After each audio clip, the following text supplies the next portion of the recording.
আসসালামু আলাইকুম সবাইকে ভিডিওর শুরুতেই নতুন বছরের শুভেচ্ছা। আজকে আমি আপনাদেরকে কিছু শেখাতে আসি নাই বা কোনো গাছের পরিচর্যা দেখাতে আসি নাই। আজকে আমি ভিডিওতে আপনাদেরকে নতুন বছরের শুভেচ্ছা দেওয়ার জন্য এসেছি এবং কিছু কথা আপনাদের সাথে বলার জন্য এসেছি এই নতুন বছরটা নিয়ে। দেখতে দেখতে 2021টা চলেই গিয়েছে, আমরা নতুন বছরে পা রেখেছি। 2020টা আমাদের প্রায় ঘরেবন্দিতে অবস্থায় কেটেছে, সবারই ঘরেবন্দি অবস্থায় কেটেছে। আচ্ছা, বাদ দেই না যে 2020 এসে আমরা কি পেয়েছি বা কি হারিয়েছি। নতুন বছরটাকে আমরা সবাই আনন্দের সাথে শুরু করি। আমরা এই নতুন বছরের শুরুতে কিছু প্রতিজ্ঞা করি। আমরা এই নতুন বছরের শুরু থেকে গাছ লাগানো শুরু করি।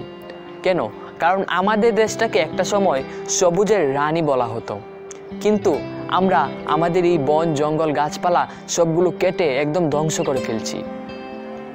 অনেকেই বলতে পারেন যে সব কিছুর স্বার্থে আমাদের বিল্ডিং তৈরি করতে হচ্ছে, আমাদের বসত বাড়ি তৈরি করতে হচ্ছে, অফিস আদালত তৈরি করতে হচ্ছে, কিন্তু আমরা পারি কিন্তু এই অফিস আদালত বাসাবাড়ির ছাদটাকেও গাছে পরিপূর্ণ করতে।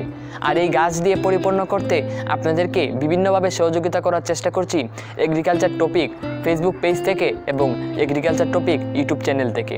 আমরা আপনাদেরকে ভালো মানের গাছ নিজের হাতে তৈরি করে ফেসবুক পেজ থেকে আমরা আপনাদের কাছে পৌঁছে দেওয়ার চেষ্টা করছি এবং ইউটিউবে বিভিন্ন গাছের পরিচর্যা নিয়ে আমরা কথা বলছি। যাই হোক, আমরা যেহেতু নতুন বছরের শুভেচ্ছা নিয়ে ভিডিও, তাই আমি আবারও বলছি নতুন বছরটা সবাই আনন্দের সাথে শুরু করি। বাদ দিয়ে কি পেয়েছি আর কি হারিয়েছি 2020-তে, নতুন বছরে আমরা নতুন প্রতিজ্ঞা করে বিভিন্ন কিছু স্বপ্ন নিয়ে আসুন আমরা সবাই একসাথে এগিয়ে যাই। ইনশাল্লাহ নতুন বছরটা আমাদের পক্ষে হবে। এখন আপনাদের সামনে নতুন বছরের শুভেচ্ছা জানাবে আমার সাথে যে সব সময় এখন সাপোর্ট দিচ্ছে আমাকে ইউটিউবে এত সুন্দর সুন্দর ভিডিও করতে, আমাকে যে সাপোর্ট করছে এবং উৎসাহিত করছে, এখন আপনাদের সামনে আসবে ওয়ালি। সবাইকে নতুন বছরের অনেক অনেক শুভেচ্ছা। সবাই আমাদের ভিডিওগুলো আরও বেশি বেশি করে দেখবেন, লাইক করবেন, কমেন্ট করবেন এবং সাবস্ক্রাইব করতে ভুলবেন না। এখানেই বিদায় নিচ্ছি। সবাই ভালো থাকবেন, সুস্থ থাকবেন। আল্লাহ হাফেজ।